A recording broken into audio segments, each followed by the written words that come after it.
Vulture Aid is a fan favorite perk returning from Black Ops 2, allowing you to increase your points, salvage, ammo, and even become invisible. But just how strong are the augments of Vulture Aid? Well, today I've got the stats and the graphs, all in an effort to figure out exactly how Vulture Aid works. As always with these analytical videos, be sure to use the chapters below to skip to whatever section you're most interested in, or to the end for the final results. With Vulture Aid, there are a ton of numbers and a ton of myths to bust, so let's jump right into it. Base Vulture Aid simply says increase the variety of loot dropped by enemies. Now that might sound confusing on the surface, but as soon as you equip Vulture Aid, you will notice that regular zombies start dropping tiny little bits of essence and ammo. The essence is worth 10 points and the ammo changes depending on your reserve ammo. But outside of the points and ammo dropped by Vulture Aid, does purchasing Vulture Aid change how many regular drops you get or salvage you get? Well, this was among my very first tests that I did. I went on Shattered Veil and I got to round 12 and I played 10 full rounds, making sure to write down literally every single thing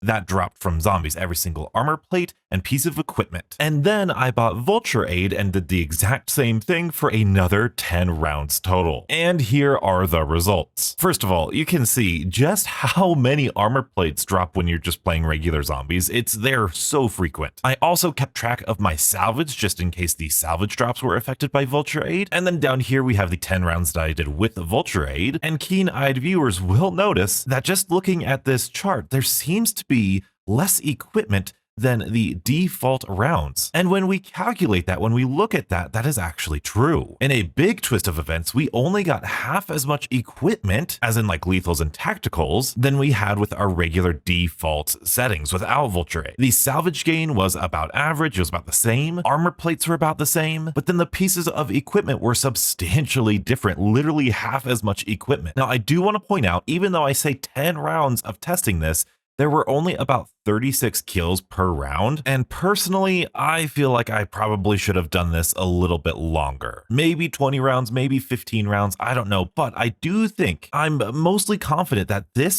discrepancy is meaningful. Down here, you could see we got a very similar amount of armor plates, but a big difference in equipment. And then this is just both armor plates and equipment added together. And if this salvage doesn't make much sense, this 5,100 salvage is 102 salvage drops. And then this 4,800 is 96 salvage drops. So still, that's only 6 salvage less, which when it comes to salvage is honestly not that much. And the reason I'm fairly confident that this is designed this way is because of the phrasing of Vulture Aid. It says that it's going to increase the variety of drops dropped by zombies.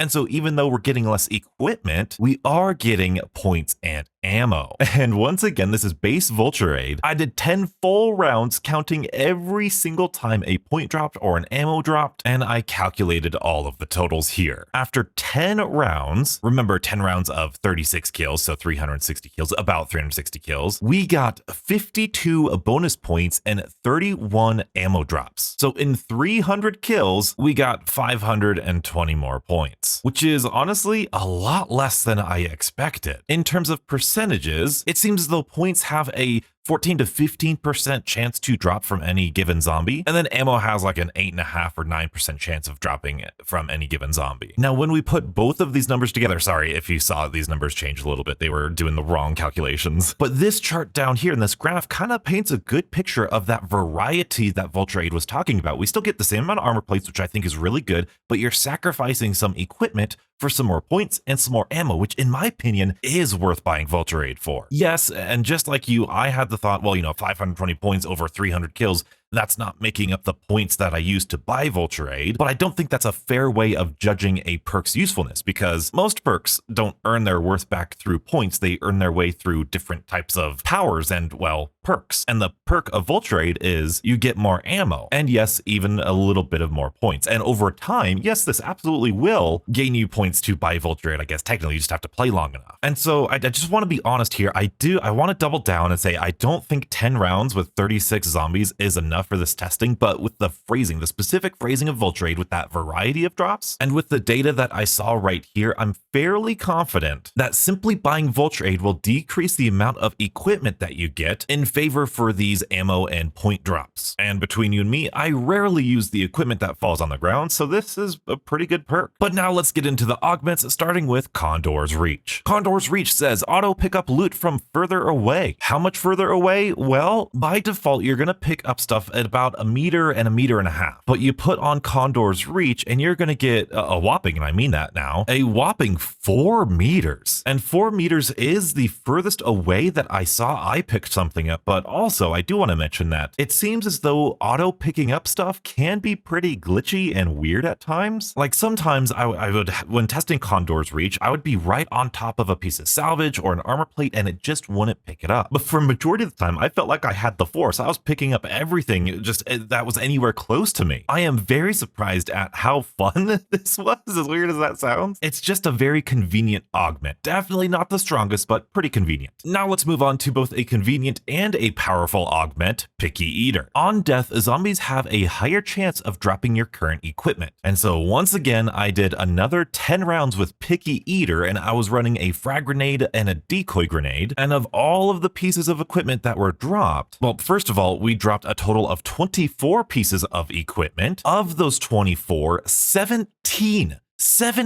of those 24 was either a decoy or frag grenade, which was my equipment that I was running. 70% of the equipment being dropped was my preferred equipment, or the equipment that I was running. That is way better than I thought it was going to be. So 70% of the total equipment dropped is one way of thinking about it. The other way of thinking about it is that equipment has about a 6% chance or 7% chance of dropping from any given zombie. But your equipment is going to have about a 4 or 5% chance of dropping from any given zombie. But those numbers are, in my opinion, harder to visualize. I much prefer the 70% of the total equipment. And I know what you're saying, Donuts, you have 24 pieces of equipment here. Doesn't that go against your Vulture Aid findings for base Vulture Aid? Because you have more equipment, you did 10 rounds and you have more equipment than default and with Vulture Aid. First of all, yes, you are correct, but there's a problem because now we have 2 variables. We have the base Vulture Aid and Picky Eater. And so what could be happening is that Vulture Aid is still dropping this reduced amount of equipment, but then on top of that, with the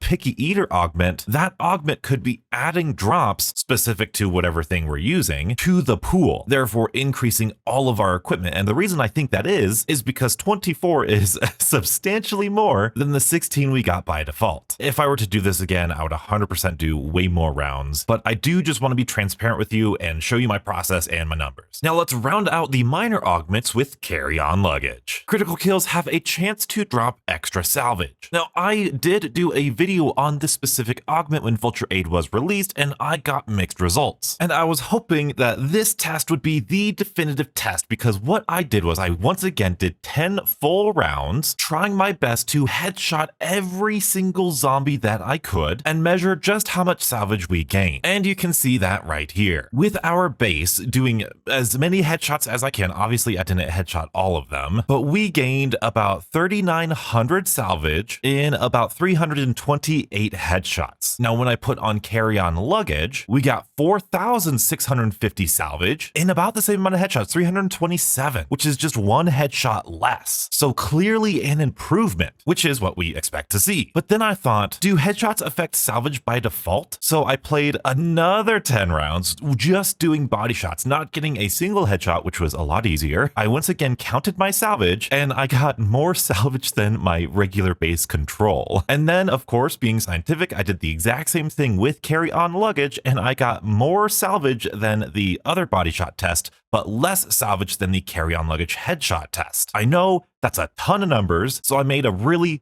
easy chart for you. Default body shots, Vulture Aid body shots. And this graph is pretty easy to look at too. These smaller numbers down here are just the averages, so you don't need to worry about that. But you can see our default is the lowest amount of salvage we earned, and then comes the default no Vulture Aid body shots, and then the Vulture Aid Condor's Reach, but I imagine there's no big difference there. But the biggest difference we see is definitely when we're going for those critical kills, with that Vulture Aid augment. In terms of quantifying that, it seems as though regular salvage has about a 20% chance of dropping from zombies, and Carrion Luggage raises that to 25% with headshots. And looking back on that Carrion Luggage video I did back when it was first released, these numbers are not exactly close. I also presented the numbers in a very different way, but watching that video again now, I'm not entirely happy with my testing methods. The method that I did here, just strictly going for headshots, especially on directed mode, and then also cross-referencing that with the body shots, to me makes me a lot more confident in these numbers, especially because this percent chance. I did kills per salvage, which looks like this, which is a decent way of putting it. You know, you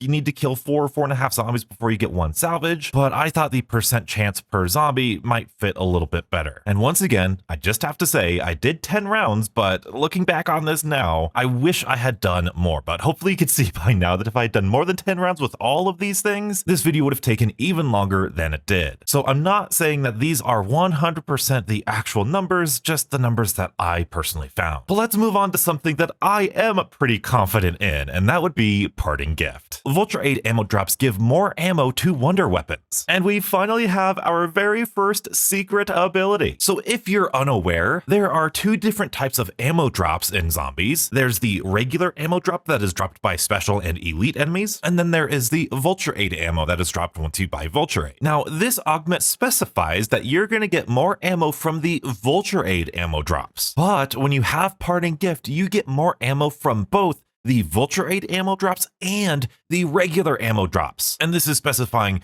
just for the wonder weapons. So Donuts, what wonder weapons did you use? Well, I tested every single wonder weapon, every single ray gun, the ice staff, the beam smasher, and the ray gun itself. Yeah, this video took a long time to do, and here are the results. I know there's a lot of colors, but follow me here. This default is the default amount of ammo we get from those regular drops, remember, from special or elite enemies, and the base Vulture Aid ammo drops. And without parting gift, these things are pretty minimal. But you put on parting gift, and oh my goodness, this is incredibly powerful. With the ray guns going from like 4 ammo drops with regulars and 2 for the Vulture Aid ammo, going all the way up to 16 ammo for both drops. Now, I don't know if this is a glitch or not, but both the regular ammo and the Vulture Aid ammo are both giving the same amount of drops, or same amount of ammo. The biggest difference has to be with the Mark II SMG and the Beam Smasher. A Vulture Aid drop with the SMG is worth 3, with the Beam Smasher it's worth 4, but you put on parting gift and now both of these drops are worth 38 and 28 ammo. That is huge. And the ice staff, you know, for what the ice staff does, going from 1 ammo to 7 ammo is absolutely substantial and worth paying attention to. If you're going for a high round with a specific wonder weapon, parting gift is 100% going to be in your augments. Now, how exactly does this work? Why are these numbers these numbers? I think I'm fairly confident in this. By default, you can see default down here. With regular ammo drops, like through special and elite enemies, you get 2% or some rounded version of 2% of your reserve ammo. And then the Vulture Aid drop will give you 1% of your reserve ammo. And as you can see, parting gifts buffs this all the way up to 8% of your reserve ammo. Again, there's some rounding going on, you know, if you multiply this by 0.8, whatever. I tried calculating this based on your magazine size or based on this drop relative to that drop. No, everything just aligned, clicked perfectly 8% across the board when we started to compare it to the reserve size. So very easy, really good, clean augment. Thank you, Vulture Aid. 8% of your reserve ammo size to wonder weapons with parting gift. Speaking of good clean numbers, let's talk about Fetid Upgr-Aid. On death, zombies have a chance to create a gas cloud that charges your field upgrade. So for this, I went in game and I recorded how many kills every single field upgrade took to charge. Yes, every single one. And then what I did is I put on Fetid Upgr-Aid, and then as I was charging my field upgrade, whenever I saw a gas cloud, I rushed it and I stood in it for as long as I possibly could. And then I calculated how many kills that took with one single gas cloud. And this is what I got. We got some surprising results here. First of all, this gas cloud lasts for about 14 seconds, which is a long amount of time. It's really good. In terms of the frequency, I'm so sorry. I feel like I'm dropping the ball this video, beautiful people. I tried looking at numbers of kills. I tried looking at the exact in-game time. I went into my editing software. It seems as though there is a cooldown cooldown on this that is about 30 seconds, but then there are other times where it took over a minute for this to drop as I was killing zombies. There were other times where I would kill a zombie, do this thing, and wait, and then, a few zombies later, it would drop again. So it feels like there's a cooldown. I just don't, for the life of me, have any idea how the frequency actually works. It might just be random, but I don't think it's random. I think there's a cooldown. I think it works like an ammo mod where it's a cooldown and then it's a percent chance. It's really difficult to tell. It's tough to reverse engineer that sort of thing. But what's easy to calculate is the difference that this made. So we have our resulting kills. This is how long each thing took to charge. So you got Frenzy Guard with 100, Tesla Storm with 100, Healing Aura with 120, as if Healing Aura wasn't garbage enough. Ether Shroud, I was running 2 charges, so that was really low, 65. Frost Blast running 2 charges, that's a really low 54 kills. With 1 charge of Fetid Upgr-Aid, with 1 Gas Cloud, I got a reduction of about 20%, but then 10% here, 15% there, 24% there. I thought that was pretty weird. But then I just looked at the number of kills that made a difference, and yeah, that was really consistent. 12 to 13 kills, that's the reduction. That's a straight up reduction in the amount of kills. When you look at the gameplay, it does take me like a second or so to get into the gas cloud. So if I were to guess, I would guess that its duration is about 14 seconds. Takes me about a second to get into the gas cloud. I'm guessing you are going to get 1 kill per second towards your field upgrade when you're in this gas cloud, with a maximum of like 14 or 15 kills. But man, am I happy to have a good, clean number. Now, what I don't like about this augment is when you're standing in this gas cloud, it's great for getting your field upgrade, but especially on the higher rounds, it's basically impossible to stand still. So for as good as this is, unless you can stand still for 15 whole seconds, it's really, really dangerous. But if you're camping and your camping strategy relies on your field upgrade, like the Tomb's Ice Staff strategy, this could be a very good option. I love the versatility that we're getting here in Vulture Aid. They've done a great job bringing this back. And now we've got to finish this off with what I thought was going to be the simplest one to test, Smell of Death. On death, zombies have a chance to create a gas cloud that conceals you while standing in it. And yes, it actually is pretty simple. You kill a zombie, there's a gas cloud, you go in it, and they ignore you. And getting the basics out of the way, this gas cloud only lasts about 7 seconds, so about half as long as the Fetid Upgr-Aid augment. And in terms of frequency, this one was even more inconsistent than the Fetid Upgr-Aid. The fastest I got this one to cool down or activate was about a minute. And once again, that was treating it like an ammo mod where I would shoot a zombie, get the gas cloud, wait a minute, and then kill a couple more zombies, get another gas cloud, and time how long that was. That was incredibly inconsistent. Sometimes it was 1 minute. I think I had one that was over 2 minutes. I really wish I had a better way of reverse engineering it, but I simply don't. But what I did find incredibly curious is I'm going to show you this clip right here. We pop the Smell of Death, I go into the gas cloud, and you can see zombies start to attack me, and they finish attacking me. It looks like their animation finishes, but I do not take any damage. And so, at least for basic zombies, I thought, dude, this is awesome. Smell of Death is not only concealment, but it's invulnerability too. And that might be the case with normal zombies, but that's not where this story ends. Because I tested this in this direct mode, I was like, yep, that's exactly what it does. I tested to see how frequent it popped, whatever. I moved on, and then right towards the end of testing this, I thought, oh, I should probably test and see what enemies can and can't see me through the Smell of Death. Of course, your doppelgasts, your manglers, your mimics, amalgams, abominations, disciples, all of them completely forget me. Once you're in the Smell of Death, they can't see you, they go their own separate way. It's perfectly fine. But then I had the thought, I need to test this against every single boss fight. And that's exactly what I did. And I am happy. I have some great news. The HVT enemies on the tomb, especially the doppelgast that is embroidered with the Sentinel artifact, they will ignore you when you're in the Smell of Death. How cool is that? Especially for the tomb boss fight, that is absolutely huge. Now I know we just went over how powerful Parting Gift was with giving you your ammo back for the Ice Staff, but if you find yourself struggling to get a moment of solace during that boss fight, it might be worth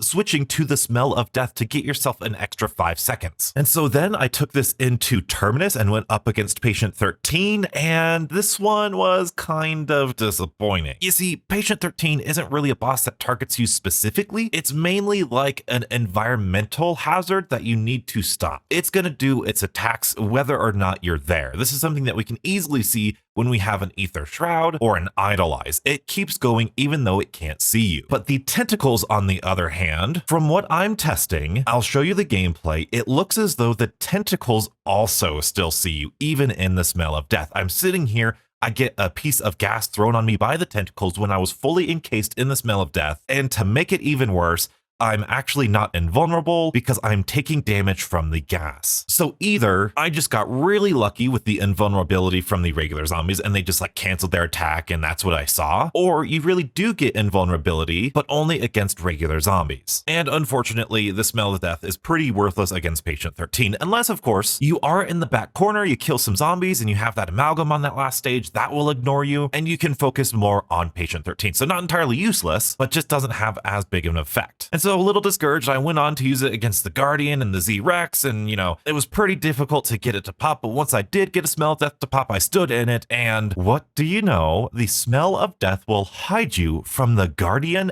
and the Z-Rex. This is wonderful. Like I said, it took a while for me to get a good smell of death that wasn't in like a toxic pool or one of the lava pits, but if you get lucky and you see a smell of death, don't be afraid to take full advantage of those couple seconds you're in there. I am very happy with all of the different augments here of Vulture Aid. There's so many different things that you can do, but let's recap. Base Vulture Aid will increase the variety of loot drops that you get by adding points and ammo drops into the loot pool. Now, in addition to this, and I would love if somebody could verify this, it appears as though you get a reduction in regular equipment drops in terms of lethals and tacticals when you equip Vulture Aid. But what you sacrifice in equipment drops, you get in the variety of drops through points and ammo. Fetid Upgr-Aid will make it so that zombies have a chance to drop a gas cloud that charges up your field upgrade. This gas cloud lasts for about 14 seconds, and for every second you're in the gas cloud, it counts as 1 kill towards your field upgrade. Unfortunately, I don't know exactly the frequency of this gas cloud, but it is somewhere around 30 seconds. Smell of Death makes it so that zombies have a chance to create a gas cloud that conceals you while standing in it. This gas cloud lasts for 7 seconds, and once again, the frequency that I was able to get was about 1 minute. And this gas cloud hides you from basically everything except Patient 13 and its tentacles. Yes, that even includes the HVT enemies in the Tombs boss fight, as well as the Guardian and the Z-Rex. That is huge. Additionally, either there is a small amount of invulnerability that you get against regular enemies and zombies, or regular zombies just stop attacking altogether the moment you get into the smell of death, which is incredibly useful, especially if you're in a horde of zombies. Parting Gift makes it so that Vulture Aid ammo drops give more ammo to wonder weapons. Not only does Parting Gift increase the amount of ammo you get from Vulture Aid drops, but it also increases the amount of ammo you get from regular ammo drops from special and elite enemies. The Vulture Aid ammo drops go from 1% of your reserve ammo size to 8%, and the regular ammo drops go from 2% of your reserve ammo to 8% of your reserve ammo. This is incredibly powerful and very much worth running. Condor's Reach makes it so that you auto pick up loot from further away. By default, you pick up things within 1.5 meters. Condor's Reach increases this all the way out to 4 meters. Carrion Luggage makes it so that critical kills have a chance to drop extra salvage. I would love somebody to also test this out, but it seems as though when getting critical kills, zombies go from a 20% chance of dropping salvage to a 25% chance of dropping salvage. And finally, Picky Eater makes it so that zombies have a higher chance of dropping your current equipment. The simplest way I could put this is of the total equipment that drops from zombies, you will get your specific equipment about 70% of the time. Now, if you skipped all the way to the end of this video, I just want to point out I am not happy with the sample size I used for all of this. I did 10 rounds